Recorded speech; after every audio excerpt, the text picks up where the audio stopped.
Hello friends, कैसे हो आप सब। आशा करती हूँ अच्छे होंगे। अब हम पॉलिटिकल के सेकंड चैप्टर के साथ दो ध्रुवीयता विषय का अंत। अब हम सेकंड पार्ट के साथ मिलते हैं। फर्स्ट पार्ट तो आपने देख ही लिया होगा, नहीं देखा तो दोस्तों पहले उस पार्ट को देखिए, तब तक आपको ये समझ नहीं आएगा। अब हम बात करते हैं सेकंड चैप्टर में शॉक थेरेपी। शॉक थेरेपी का अर्थ क्या होता है? आघात पहुंचाकर उपचार करना। अब हम देखते हैं इसका शाब्दिक अर्थ आघात पहुंचाकर उपचार करना था। रूस, मध्य एशिया के गणराज्यों व पूर्वी यूरोप के देशों की साम्यवाद से पूंजीवाद की ओर बदलने की प्रक्रिया थी। यह खास मॉडल विश्व बैंक व अंतर्राष्ट्रीय मुद्रा कोष द्वारा दिया गया। यह मॉडल सफल नहीं हुआ व जनता को उपभोग व आनंदलोक तक नहीं ले गया। शॉक थेरेपी की विशेषताएं क्या थी? अब हम शॉक थेरेपी की विशेषताओं के बारे में डिस्कस करेंगे। मालिकियत का प्रमुख रूप निजी स्वामित्व, राज्य की संपदा का निजीकरण, सामूहिक फार्म की जगह निजी फार्म, मुक्त व्यापार व्यवस्था को अपनाना, मुद्राओं की आपसी परिवर्तनीयता, पश्चिम देशों की आर्थिक व्यवस्था से जुड़ाव, पूंजीवादी के आंतरिक किसी भी वैकल्पिक व्यवस्था को स्वीकार नहीं किया गया। अब हम बात करते हैं शॉक थेरेपी के परिणाम क्या थे। पूर्णतः असफल रूस का औद्योगिक ढांचा चरमरा गया।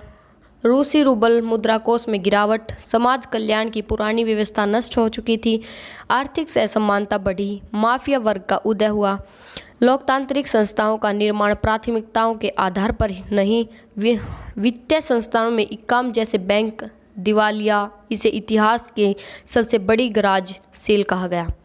कमजोर संसद व राष्ट्रपति की अधिक शक्तियाँ, जिसे सत्तावादी राष्ट्रपति शासन, संघर्ष व तनाव के क्षेत्र,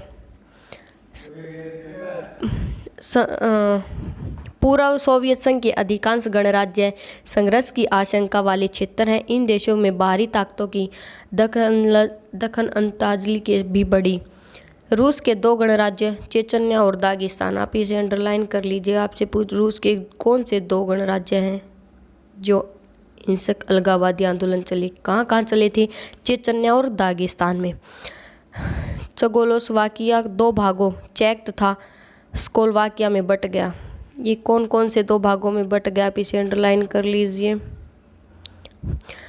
बाल्कन क्षेत्र, बाल्कन गणराज्य यूगोस्लाविया गृह युद्ध के कारण कई प्रांतों में बट गया, जिससे शामिल बोस्निया हेर्जेगोविना, स्लोवेनिया तथा क्रोएशिया ने अपने को स्वतंत्र घोषित कर दिया। बाल्टिक क्षेत्र, बाल्टिक क्षेत्र के लिथुआनिया ने मार्च 1990 में अपने आप को स्वतंत्र घोषित किया। एस्टोनिया, लताविया और लिथुआनिया 1991 में संयुक्त राष्ट्र संघ के सदस्य बने। 2004 में नाटो में शामिल हुए। कब नाटो में शामिल हुए, आप ये भी अंडरलाइन कर लीजिए, 2004 में। मध्य एशियाई के ताजिकिस्तान में 10 वर्षों तक यानी 2001 तक गृह युद्ध चला। कब तक युद्ध चला? 10 वर्षों, 2001 तक। या आप पूरी लाइन अंडरलाइन कर लीजिए। Azerbaijan, Armenia, Ukraine, Kyrgyzstan, Georgia में गृह युद्ध की स्थिति है। मध्य एशियाई गणराज्यों में पेट्रोल के विशाल भंडार हैं। इसी कारण से यह क्षेत्र बाहरी ताकतों और तेल कंपनियों में प्रतिस्पर्धा का अखाड़ा भी बन गया है। पूर्व साम्यवादी देश और भारत।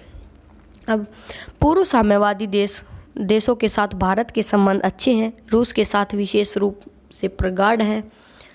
दोनों का सपना बहुध्रुवीय विश्व का है। दोनों देश सह अस्तित्व, सामूहिक सुरक्षा, क्षेत्रीय संप्रभुता, स्वतंत्र विदेश नीति, अंतर्राष्ट्रीय झगड़ों का वार्ता द्वारा हल, संयुक्त राष्ट्र संघ के सुदृढ़ीकरण तथा लोकतंत्र में विश्वास रखते हैं। 2001 में भारत और रूस द्वारा 80 द्विपक्षीय समझौते पर हस्ताक्षर। भारत रूसी हथियारों पर खरीदारी की।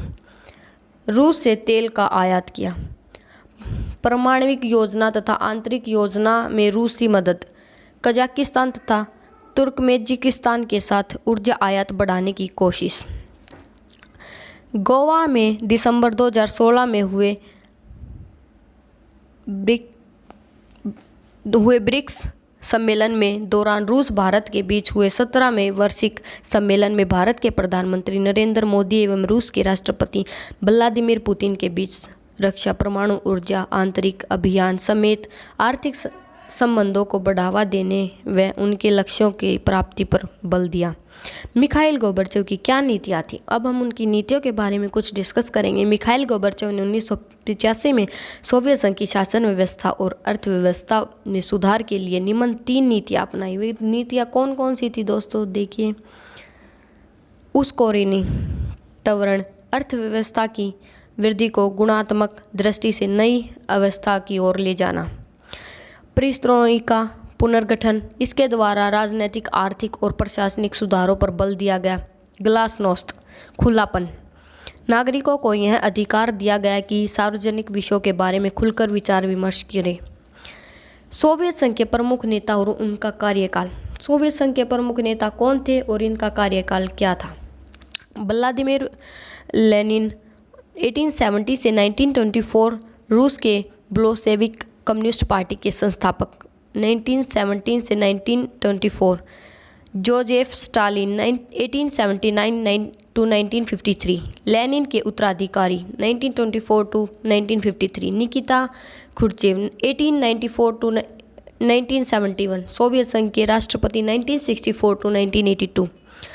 लियोनिड ब्रेजनेव 1906 से 1982, सोवियत संघ के राष्ट्रपति 1964 to 1982। मिखाइल गोर्बाचेव जन्म 1931, सोवियत संघ के अंतिम राष्ट्रपति 1985 to 1991।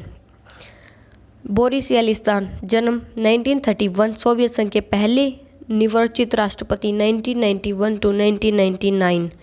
थैंक यू दोस्तों, आज हम सेकंड चैप्टर के नोट्स कंप्लीट कर चुके हैं। अब हम अगले 3rd चैप्टर के साथ मिलेंगे। आपको हमारा चैनल अच्छा लगा तो लाइक करें, शेयर करें और हमारे चैनल को सब्सक्राइब करना न भूलें।